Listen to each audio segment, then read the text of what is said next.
Hi everyone, welcome back to another video from Apps Academy. Today I'm going to be guiding you through how to update to the latest version of ChatGPT application on your mobile device.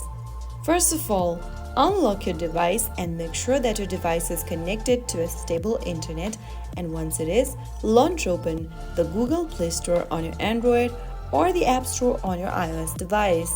In the search bar, type in ChatGPT and search.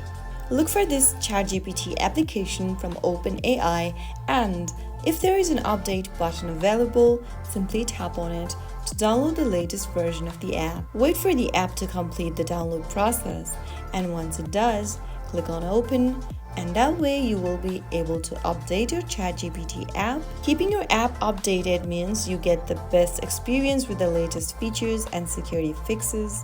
If you found the video helpful, please give it a thumbs up, subscribe for more tech tips, and hit the bell icon so that you don't miss any more updates from us.